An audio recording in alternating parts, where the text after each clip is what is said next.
Hi friends, अपने YouTube channel आशीष search solution पे मैं आपका वेलकम करता हूँ। फ्रेंड, आज हमने एक एपी का क्वेश्चन लिया है। एक इंटरेस्टिंग क्वेश्चन है ये। ठीक है फ्रेंड, कंसेप्चुअल क्वेश्चन है ये।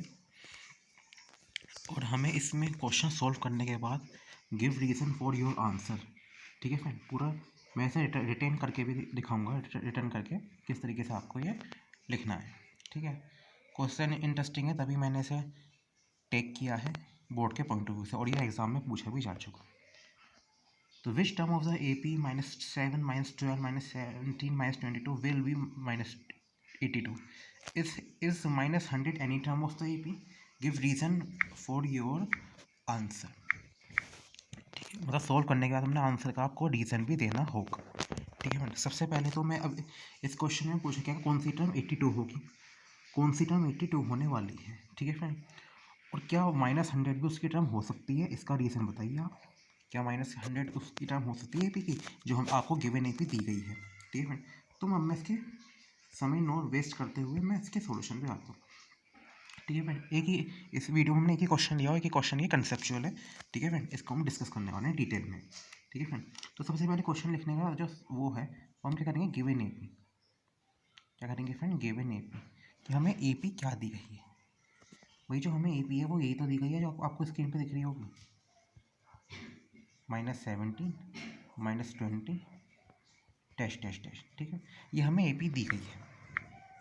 तो हमें क्वेश्चन सॉल्व करना, हमें फाइंड करनी है -82 कौन सी टर्म होने वाली। तो हम इसका सबसे पहले अगर हम फर्स्ट टर्म की बात करें, और हम फ्रेंड किसकी बात करें, फर्स्ट टर्म की बात करें, तो फ्रेंड जो फर्स्ट टर्म है वो फर्स्ट टर्म जो हो जाएगी फ्रेंड, वो हो जाएगी A1 होनी चाहिए, और वो -7 थी, अभी मैंने जस्ट AP लिखी है। फिर -12 है,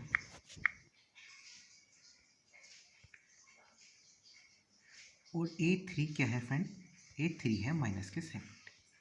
ये तो मैंने, ठीक है फ्रेंड, इस तरीके से आप इसे भी लिख सकते हैं, second term and third term. ठीक है फ्रेंड, यहाँ भी टर्म टर्म लिखेंगे, यहाँ भी टर्म लिखेंगे। ठीक है फ्रेंड, वो आप कर लेंगे, सही है। तो जब हमने A1 A2 A3 लिख लिया, ये AP की जो ये मैंने कुछ नहीं करा है, ये तो बस क्वेश्चन ही चल रहा है। क्वेश्चन में जैसा ऐसा दिया था वो मैंने लिख दिया। ठीक है फ्रेंड, इसकी अब आते हैं फ्रेंड कि मतलब कॉमन डिफरेंस, कॉमन डिफरेंस हमें पता होना चाहिए। भाई AP में कॉमन डिफरेंस और फर्स्ट टर्म का बहुत इंपॉर्टेंट रोल होता है। ठीक है, तो अब मैं A1 A2 की हेल्प से मैं क्या निकालूंगा, मैं निकालूंगा कॉमन डिफरेंस, जिसको हम D कहते हैं। और D कैसे निकलेगा, A2 -A1 से भी डी निकल सकता है, और A3 -A2 से भी निकल सकता है। मान लो मैं वेरीफाई करना हूँ, हालांकि ये वेरीफाई है कि ये AP है, लेकिन फिर भी मैं दोनों ही D निकाल लेता हूँ, दोनों में D सेम आ रहा है नहीं आ रहा है। तो -12 -7, तो AP कितना आएगा, यहाँ से AP -5 आ जाएगा। ठीक है फ्रेंड, क्योंकि चलो मैं आपको करके दिखाता हूँ, माइनस ये प्लस का 7 हो जाएगा, प्लस माइनस में माइनस आता है। ठीक है फ्रेंड, इसलिए ये माइनस का 5 आ गया। अब मैं इसे डिस कर देता हूँ, तो मैंने आपको ठीक है फ्रेंड, वैसे आपको ये आता भी होगा, लेकिन फिर भी मैं हर स्टूडेंट को डिटेल में बताने की कोशिश करता हूँ। इसके बाद थर्ड टर्म क्या थी, -17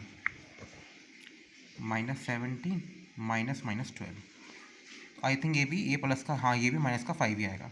तो इतना तो वेरीफाई है, वैसे इसे निकालने की कोई ज़रूरत नहीं थी, आप एक ही डी निकाल सकते हैं, लेकिन मैंने आपको वेरीफाई करके दिखा दिया क्या ये AP है नहीं है। तो बस अब मुझे D भी यहाँ पे मिल ही गया है। ठीक है फ्रेंड, मुझे क्या कर दिया, D भी मिल गया है। तो अब मैं करूँगा लेट AN। ठीक है फ्रेंड, जैसे कि आप जानते हैं AN क्या होता है, बी द nth टर्म। हाँ, ये जो एग्जाम मैग्नीफिकेशन क्वेश्चन की हमारी सीरीज चल रही है, उसमें अगर आपने AP का फर्स्ट पार्ट नहीं देखा है तो आप उसे भी जाके जरूर देख लें। वहाँ भी मैंने कई थोड़ा AP के बारे में डिस्कस किया है, और देन उसके बाद मैंने वहाँ पे क्वेश्चन भी डिस्कस करे हैं जो बोर्ड के पॉइंट ऑफ व्यू से इंपॉर्टेंट रहते हैं। तो फिर आप उस वीडियो को भी जाके देख सकते हैं। ठीक है फ्रेंड, और वीडियो, और आपको आई बटन पे जाके क्लिक कर सकते हैं। ठीक है फ्रेंड, वीडियो को आप देख सकते हैं AP की वाली वीडियो। ठीक है, तो लेट AN बी था nth टर्म होगी। ठीक है फ्रेंड, एंड इट कैसे लिखेंगे फेयर में। ठीक है फ्रेंड, फेयर कॉपी में किस तरीके से क्वेश्चन को लिखते हैं, AN बी था nth टर्म होगी at and it will be it will be -82। ये दोनों क्वेश्चन में दी गई है, ठीक है फ्रेंड। अब ए एन का जो फॉर्मूला होता है वो ये होता है, a n is equal to a plus n minus one into d, ठीक है, यही होता है। अब इसके बाद क्या हो जाएगा, ए एन की जो हमें वैल्यू है फ्रेंड वो कितनी रखी है, -82, क्वेश्चन में दी थी। फर्स्ट टर्म क्या थी, -7 थी, ठीक है फ्रेंड, यस -7 थी। एन कितना आएगा, एन हमें पता ही नहीं है, ये तो हमें निकालनी है, वो कौन सी टर्म है जो -82 होगी। डी अभी -5 आया ही है, तो ये माइनस का 82 है। अब मैं इसको जल्दी से आपको सोल्व करके दिखाता हूँ। -7 ये हो जाएगा -5n, ठीक है। चलो मैं इसकी आपको पूरी मल्टीप्लाई करके दिखा देता हूँ। -5 इंटू एन, फिर से माइनस करेंगे, ठीक है फ्रेंड, इंटू माइनस के है, बीच में मैंने प्लस लगा दिया, तो ये हो जाएगा -7 -5n, ठीक है। जब मल्टीप्लाई करते तो माइनस लगा देते हैं, ठीक है फ्रेंड। वैसे आप डायरेक्ट भी कर सकते हैं, लेकिन मुझे आपको समझाना है इसलिए मैंने ये चीज़ लिख दी। तो ये हो जाएगा 5 इंटू एन, माइनस का 5 होंगे, प्लस माइनस माइनस होते हैं, ठीक है, और ये हो जाएगा माइनस माइनस प्लस, ठीक है। तो -82 माइनस प्लस, तो ये हो जाएगा -2, और ये -5 है, ठीक है। तो -82 प्लस का 2, और ये -5 है नहीं, यस ये -5 है नहीं है, ठीक है। तो ये -80 हो जाएगा, -5 है, ठीक है। चलो मैं इसको ऐसे लिख सकता हूँ, ठीक है, इससे कोई दिक्कत वाली बात नहीं है, ठीक है फ्रेंड। ऐसे हम मैथ में कट कर लेते हैं माइनस माइनस, ठीक है।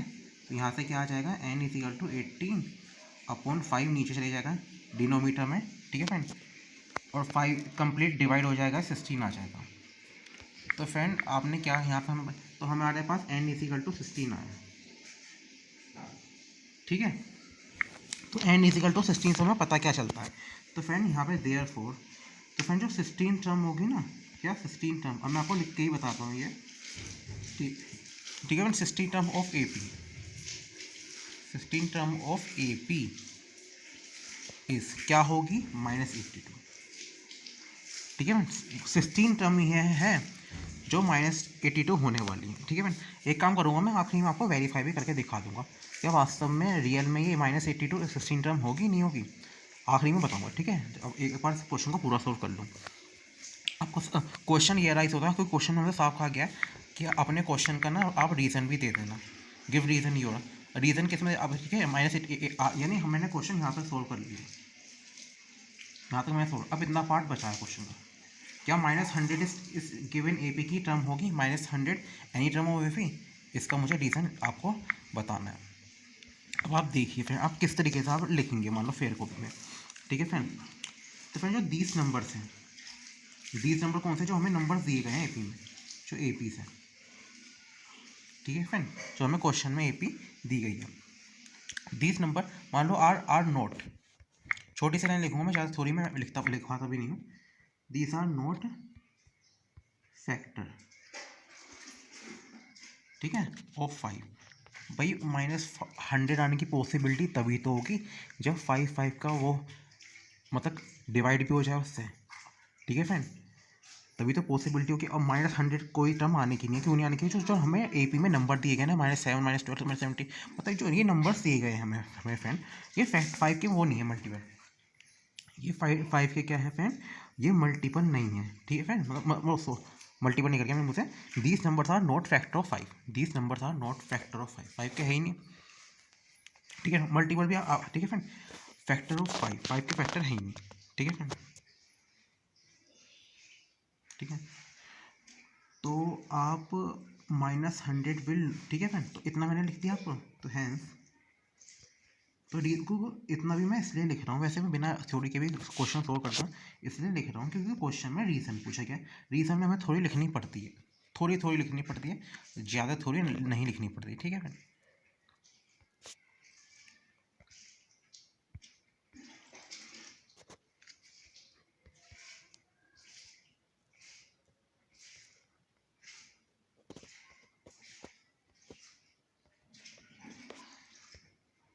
मैंने क्या लिखा है फ्रेंड, अगर आपसे रीज़न पूछा गया था क्वेश्चन में, दीज नंबर्स आर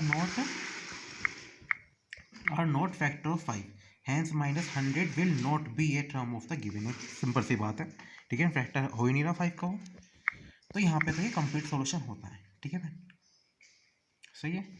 अब मैंने आपसे कहा था कि मैं आपको एक वो भी दिखा दूंगा, क्या दिखा दूंगा, अब जो हमारी AP थी, ये जो टर्म्स आई थी ये क्या आई थी मालूम, जैसे -7 फर्स्ट, -2 ऐसा, ठीक है, ये क्या आई थी 70, ये क्या आई थी 22, ये क्या आएगा 27, मतलब हमें क्वेश्चन में यहाँ तक दी थी AP, ठीक है। अब मैं आगे की खुद लिख रहा हूँ,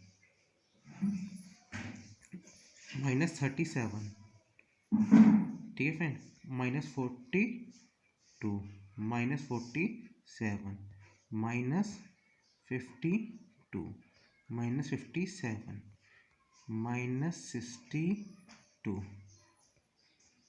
-67, 72, -77, -82,